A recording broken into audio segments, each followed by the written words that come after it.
안녕하세요, 인지젤입니다. 여러분, 제가 벌써 취미 발레를 입문한 지 10년 차가 되었더라고요. 입문을 한 지만 10년 차고 실력은 아니랍니다. 근데 진짜 최근에 좀 취미 발레가 많이 핫해진 것 같아요. 왜냐면 제가 10년 전을 돌이켜 봤을 때는 사실 성인 전문 취미 발레 학원이 지금처럼 많지도 않았고 제 주변에 취미 발레 하는 사람이 없었거든요. 저밖에 없었는데 정말 최근에는 확실히 한 1년 정도 전부터 완전 이렇게 붐이 일어난 것 같아요. 제 주변 친구들도 이제 취미 발레 하고 싶다고 저한테 많이 연락이 오더라고요. 그래서 그때마다 친구들이 물어봤던 것들이 있는데 그런 질문들을 생각해보니까 10년 전에 저도 계속 궁금해했던 점이었고 이런 부분을 좀 공유를 하면 좋겠다라고 생각이 들어서 오늘은 10년 전에 저 자신에게 알려주고 싶은 그런 정보들을 좀 공유를 할 건데요. 제가 다 외우지는 못해서 여기 미리 메모를 해왔거든요. 그래서 메모 보면서 좀 같이 설명을 드릴게요. 먼저는 발레 과연 내가 해도 되는 건지, 이거랑 학원을 고르는 방법, 그리고 복장은 어떻게 입어야 되는지, 발레 수업은 주로 어떻게 진행이 되는지, 그리고 좀 아무도 알려주지 않았던 저 스스로 좀 터득을 했던 그런 수업 매너까지 같이 한번 풀어보도록 하겠습니다. 네, 첫 번째, 발레 제가 배워도 되는 걸까요? 발레 배워도 될지 고민이 많이 돼요. 솔직히 이 질문 진짜 제일 많이 듣는 질문 중 하나인 것 같은데요. 보통은 저 몸이 너무 뻣뻣한데 괜찮을까요? 혹은 나이가 좀 있는데 시작해도 될까요? 혹은 발레는 어릴 때부터 해야 되는 거 아닌가요? 좀 이런 질문이 가장 많았던 것 같아요. 근데 제가 결론부터 말씀을 드리면 네, 다 가능하고요. 그냥 하시면 됩니다. 저도 사실 처음 시작할 때 유연성 하나도 없었고요. 턴아웃이라는 것 자체가 뭔지도 몰랐습니다. 사실 지금도 안 돼요. 근데 그냥 하다 보니까 꾸준히 하다 보니까 스트레칭도 잘 되는 편이고 계속 노력을 하게 되는 것 같아요. 그래서 발레는 사실은 하면서 잘 하게 되는 것 같거든요. 그래서 열정이 있고 마음에 나 한번 발레 배워보고 싶었다라는 그런 마음이 있으시다면 저는 무조건 도전을 추천을 드립니다. 왜냐면 여러분 문어처럼 우리가 유연해서 발레를 시작하는 게 아니라 즐거우려고 하는 거고 하면서 뭐 체형 교정이라거나 또 다른 즐거움을 느끼려고 하는 거 아니겠어요? 그래서 저는 그런 부분은 조금 고민을 내려놓으시고 시작하셔도 된다라고 말씀드리고 싶고요. 실제로 말라야만 할 수 있다라고 생각을 하시는 분들이 많으신 것 같은데 사실 그렇지 않아요. 저희가 만약에 진짜 전공생이고 어렸을 때부터 시작을 했다라면 물론은 뭐 좀 체중 감량이나 이런 거에 많은 주의를 좀 요할 수도 있었겠지만 저희 말 그대로 취미잖아요. 이거 하면서 오히려 군살도 제거가 될 수 있고 체형 교정도 될 수 있는 거기 때문에 하면서 좋아지는 운동이니까 부담 없이 시작하셨으면 좋겠습니다. 저도 실제로 발레를 시작하면서 체형 교정도 정말 많이 됐고 저는 원래 모태마름인 줄 알았는데 한 20대 중반에 이제 코로나 기간에 운동도 못하고 집에서 그냥 먹기만 하니까 살이 엄청 찐 적이 있었어요. 근데 그것도 결론은 발레를 통해서 다시 원래 몸무게로 좀 돌아왔거든요. 그래서 저는 충분히 괜찮다고 말씀드리고 싶습니다. 그리고 종종 나이가 있는데 지금 해도 되냐라는 질문도 하시는데요. 사실 저는 10년 전에 시작할 때도 그랬고 그때 제가 완전 20살이었는데 한 50대, 60대 분도 봤거든요. 시니어 발레라고 하셔서 열심히 하시는 분도 봤고요. 실제로 최근에도 그냥 아침에 특히 모닝 발레 가면은 저보다 훨씬 나이 많으신 분들도 정말 열정을 가지고 뜨겁게 하십니다. 그래서 오히려 이제 근력 향상이나 또 자세 교정 같은 거에 도움이 되기 때문에 저는 추천드리고 다만 만약에 이제 뭐 무릎 관절이나 그런 부분이 조금 뭐 병원에서 조심하라고 하셨거나 이러시면은 의사 선생님이랑 충분한 상담 이후에 시작을 하시면 좋을 것 같습니다. 마지막으로 또 발레는 어릴 때부터 해야 되는 거 아니냐 이런 질문도 많이 하시는데 사실 여러분 그렇게 따지면은 모든 거가 다 어렸을 때부터 해야 됐던 거라 생각을 해요. 뭐 저희 영어도 그렇잖아요. 영어도 오히려 아기 때부터 조기 교육 시켜야 됐다. 뭐 따지고 보면 모든 과목이 그렇죠. 그런데 그렇게 하면은 저희 인생에서 할 수 있는 게 정말 없지 않나요? 그래서 그런 부분은 조금 내려놓으시고 오늘 당장 오늘이 가장 나의 젊은 날이고 오늘이 나 자신에게 줄 수 있는 또 새로운 도전의 날이 될 수 있는 거잖아요. 그래서 한번 그냥 부담 없이 재밌게 시작해 보셨으면 좋겠습니다. 근데 정말 신기하게 딱 3개월만 해봐도 그 몸의 변화가 느껴지거든요. 그래서 저는 무조건 추천드립니다. 그리고 2번, 발레 학원 고르는 법. 제가 추천하는 기준이 있는데요. 물론 모든 요인을 고려하면 정말 많지만 일단 대표적인 요인 한번 설명을 드려볼게요. 우선은 1번 진짜 중요한 게 있는데 바로 탄성마루인지 확인이 필요합니다. 탄성마루란 뭘까요? 우리가 이제 보통은 댄스 플로어를 해놨다라고 얘기를 들으면은 아, 춤추는데 괜찮겠다라고 생각을 하실 수 있지만 발레는 사실은 더 고강도의 이제 뭐 점프라든지 턴이라든지 이런 걸 나중에 하시게 될 거예요. 그래서 완전 비기너 때는 사실 마루가 어떻든 조금 덜 영향을 받으실 수 있지만 우리는 좀 오래오래 부상 없이 재밌게 하려면은 탄성마루 시공 잘 된 곳인지 확인이 필요합니다. 그래서 이 부분은 원장님께 여쭤보면 됩니다. 탄성마루 잘 된 건지 여쭤보시면 되고요. 보통은 요즘에 블로그나 이런 데 안내문에 잘 써주시는 것 같아요. 그래서 그런 곳을 위주로 좀 찾아보시는 걸 추천을 드리고요. 제가 실제로 옛날에 점프 중에서 그랑제떼라는 게 있는데 그거를 배울 때가 있었어요. 그랑이란 뜻이 굉장히 깊이 큰 이란 뜻이거든요. 그러니까 큰 점프를 하는 거잖아요. 근데 이상하게 그걸 하고 나면은 정강이가 너무너무 아픈 거예요. 근데 물론 제가 그 당시에 스킬도 부족하고 지금보다는 더 근력도 없을 테니까 아플 수 있다 치지만 제가 그리고 다른 학원을 갔는데 그때부터는 안 아픈 거예요. 차이점이 뭐였냐? 탄성마루였습니다. 네. 그래서 탄성마루가 아니게 되면은 내가 점프를 해서 착지를 했을 때의 충격을 온 충격을 정말 제 다리랑 이렇게 몸으로 받게 되거든요. 그래서 저는 무조건 탄성마루를 먼저 확인해 보시는 걸 추천을 드립니다. 그리고 다음으로는 비기너 반이 운영이 되고 있는지를 확인을 하셔야 됩니다. 우리는 지금 비기너 반에 듣고 있거나 혹은 이제 취미 발레를 고민하시는 분들이잖아요. 그러면은 정말로 레벨 0, 그러니까 비기너 클래스부터 시작을 하셔야 돼요.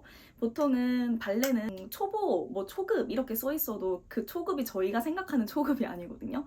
저는 개인적으로는 왕초급이란 단어도 왕초급이어야 된다라고 생각을 합니다. 발레는 그렇습니다. 제 체감하는 게 더 어렵기 때문에 모두가 이렇게 좀 같이 시작을 할 수 있는 그런 비기너 클래스가 운영이 되는지를 한번 체크를 하시면 좋을 것 같고요.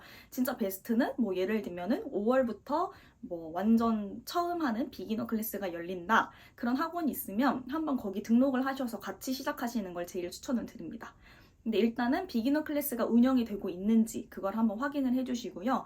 처음부터 뭐 레벨 1, 레벨 2 이거를 들어갈 수는 없다. 그리고 이거는 너무 당연한 거일 수 있지만 발레 학원은 무조건 집이랑 가까운 곳을 웬만하면 추천드립니다.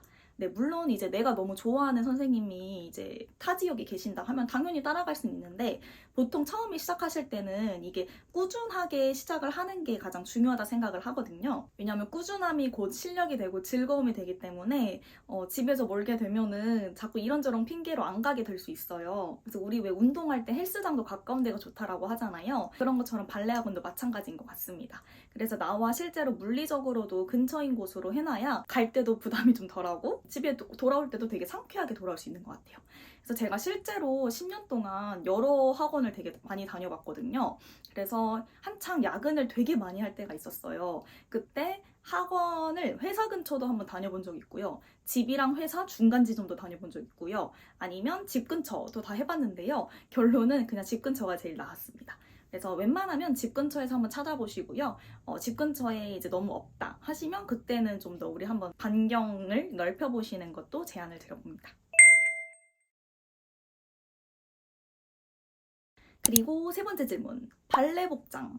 네, 발레 복장 첫 준비물, 이거 질문 굉장히 많으시던데요. 우선 제가 정리를 드리면 만약에 내가 이제 원데이 클래스, 그러니까 첫 1회 수업을 앞두고 있다 혹은 이제 비기너 들어간다 하신다면 처음부터 모든 발레 복장을 준비하시기보다는 그냥 위에 티셔츠에 아래는 보통 필라테스 바지 그리고 양말 두꺼운 거 혹은 발레 슈즈 정도는 준비해 주시는 게 좋습니다.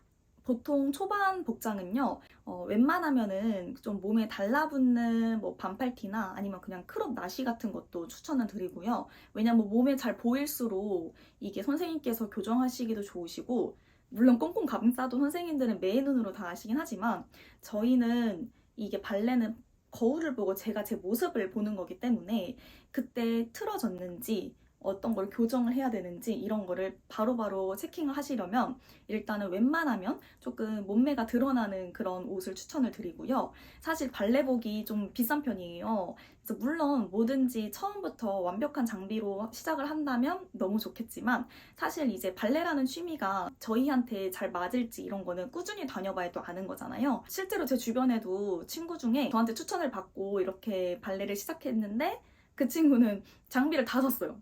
레오타드 이런 것도 굉장히 비싸거든요. 근데 그 친구는 얼마 못 가서 재미가 없고 자기랑 맞지 않는다면서 그만두게 되었습니다. 그러면은 그 사놨던 거는 결국 또 몇십만 원 하는데 아깝잖아요. 그래서 저는 초반 한 달 정도, 그 정도는 그냥 집에 있는 편한 반팔 티셔츠도 괜찮고요. 아니면 요즘 필라테스나 요가복 같은 거 되게 좋은 거 많이 나왔잖아요. 그거 평소에 갖고 계시는 거 입으셔도 괜찮습니다. 다만 신발은 천슈즈가 필요한데요. 보통은 좀 이렇게 생긴 천슈즈가 있어요. 그래서 말 그대로 천으로 된 슈즈거든요. 그래서 이런 거 하나 준비를 하시는 거 추천을 드리고요.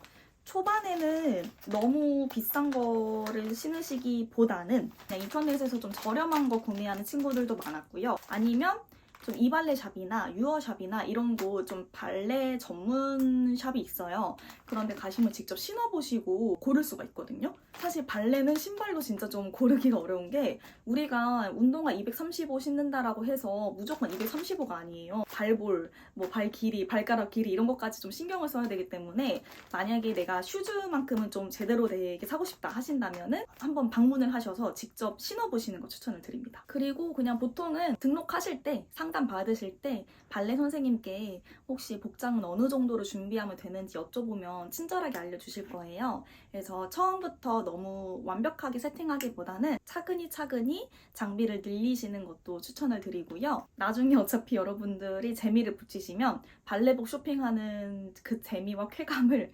굉장히 만끽하실 겁니다. 그렇기 때문에 지금은 잠깐 지갑을 잠깐만 스탑시키는 거 추천드리고요. 그렇다면 레오타드는 언제 사면 되냐?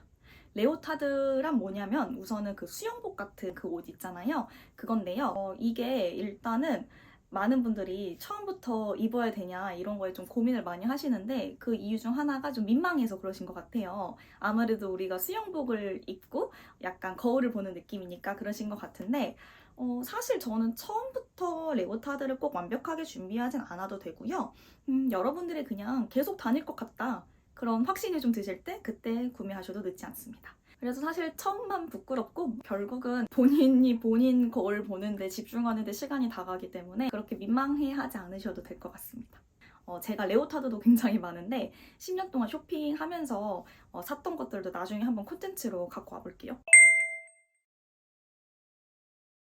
그리고 네 번째, 발레 수업은 어떻게 진행되는지. 보통은 취미 발레 수업은 매트 운동, 바워크, 그 다음에 센터 이렇게 크게 세 가지 카테고리로 시작을 하게 됩니다. 기본적으로 보통 비기너 클래스가 매트 운동이 좀 길 텐데요. 매트 운동은 말 그대로 우리 바닥에 매트를 깔아놓고 근력 운동, 유연성, 스트레칭 이런 것들을 하는 시간이에요. 저는 개인적으로 매트 운동이 가장 중요하다고 생각을 하고요. 이때 코어 운동이나 이런 걸 선생님들께서 정말 자세하게 알려주실 거예요. 우리 발레 하는데 필요한 근육에 대한 그런 운동을 알려주실 텐데 그거 꾸준히 따라가시고 스트레칭 해주시면 됩니다. 매트 운동을 하고 난 다음에는 바를 시작할 텐데요. 바는 이제 저희 흔히 생각했을 때 발레리나 분들이 바를 잡고 하시잖아요. 근데 아마 비기너 때는 그 바가 길게 있으면 양손바로 시작하실 거예요. 그래서 한 바에 2명 정도가 서 있을 거고 그 서 있을 때 좀 스페이싱, 그러니까 공간 거리를 서로 부딪히지 않게 끝과 끝에 서주시면 됩니다. 바워크 때 보통은 뭐 플리에, 탄듀, 뭐 제떼, 롱드잠, 뭐 등등등 이런 것들을 배우실 텐데 발레 용어는 처음에 굉장히 어려우실 거지만 계속 하다 보면은 어느 순간 들리게 되거든요. 그래서 이것도 재밌게 한번 따라가시면 될 것 같습니다. 제가 한번 다음에 또 발레 용어를 들고 와볼게요. 그래서 바에서도 기본기와 몸 푸는 단계를 거치게 되고요. 다음은 센터 수업을 하시게 될 겁니다. 센터 수업은 말 그대로 좀 춤을 추는 듯한 느낌을 더 받으실 텐데요. 보통은 스텝이라든지 뭐 턴이라든지 점프라든지 이런 걸 배우시게 될 거예요. 이때는 바 없이 진행을 하기 때문에 좀 고강도의 코어와 근력이 좀 필요한 것 같습니다. 그리고 마지막 5번째, 발레 매너. 네, 여러분 발레 매너는 굉장히 중요합니다. 하지만 아무도 알려주지 않았습니다. 저도 이제 수업을 들으면서 그때그때 선생님이 알려주셨던 거나 아니면 눈치껏 이렇게 알게 됐던 것들인데요. 제가 한번 이걸 공유를 드릴게요. 왜냐면 이거는 미리 알고 가시면 훨씬 도움이 되실 거예요. 먼저 너무 당연하지만 지각은 하지 않도록 합시다. 물론 저도 야근이 되게 많았던 적이 있고 지각은 할 수 있습니다. 그렇다면 지각을 하게 된다면 조용히 옷을 갈아입으시고 조용히 들어가셔서 아무 일 없었다는 듯이 합류를 하시면 되고요. 발레 같은 경우에는 여러분 복장도 갈아입으셔야 되고 머리도 미리 묶어줘야 돼요. 발레는 머리를 묶고 하는 운동이거든요. 그래서 머리 묶고 이런 준비를 잘 해주신 다음에 수업에 늦지 않게 참석해 주시면 됩니다. 그리고 가끔 이제 핸드폰을 홀에 들고 오시는 경우가 있는데 핸드폰을 들고 오시게 된다면 이것도 너무 당연하지만 무음으로 꼭 해주시길 바랍니다.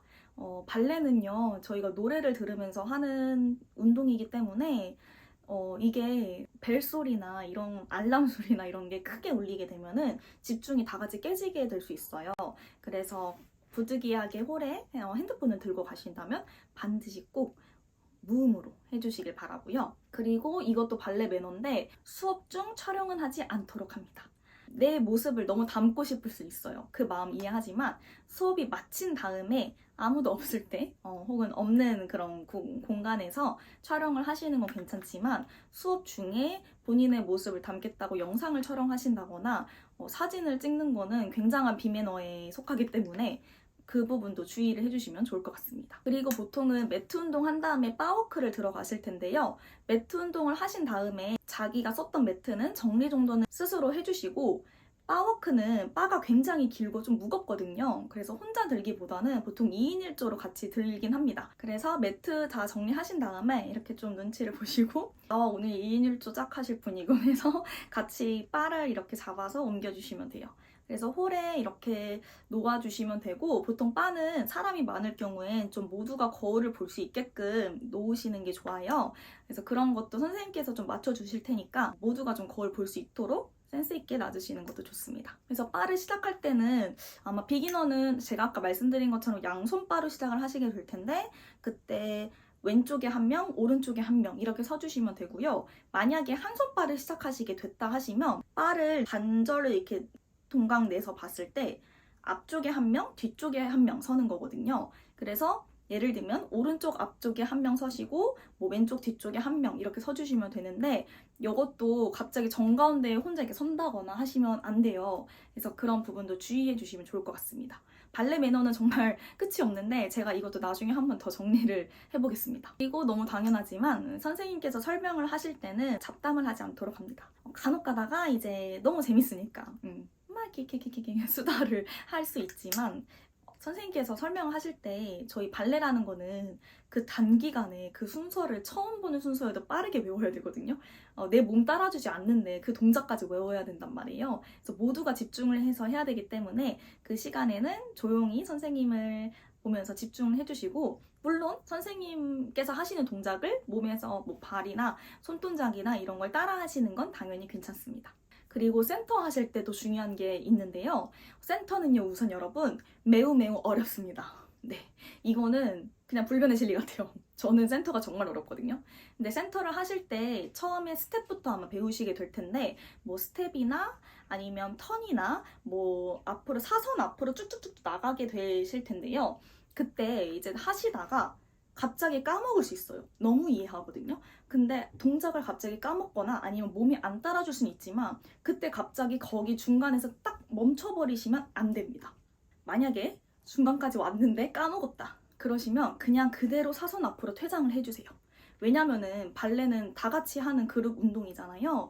만약에 내가 이렇게 가고 있다가 갑자기 멈춰버리면 제 뒤에 계셨던 분이 자신의 순서를 하시다가 저 때문에 끽 이렇게 멈추게 되시거나 혹은 부딪힐 수가 있단 말이에요. 사고가 날 수 있기 때문에 센터에서 띵 멈추지 마시고 모르겠으면 그냥 일단 빠져주도록 합시다. 그렇게 하고 선생님께 여쭤보면 되니까요. 이 부분까지 주의해 주시면 되겠습니다. 그리고 마지막으로는 보통은 발레는 수업 끝나고 나서 레베랑스라고 마무리 인사를 하는 타임이 있어요. 이것도 선생님이 하시는 분도 계시고 안 하시는 분도 계시는데 만약에 레베랑스라고 인사를 한다 하면은 다 같이 존경의 의미를 담아서 인사를 해주시면 되고요.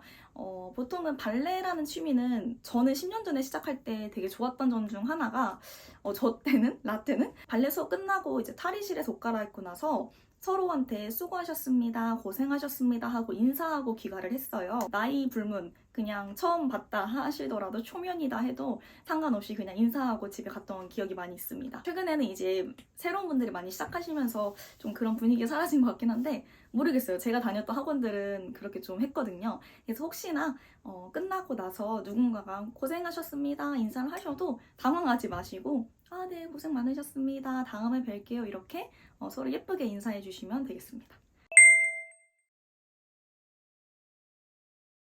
네, 이렇게 오늘 영상 준비를 해봤는데요. 오늘 영상이 취미 발레 시작하시는 분들에게 조금이나마 도움이 되었으면 좋겠습니다.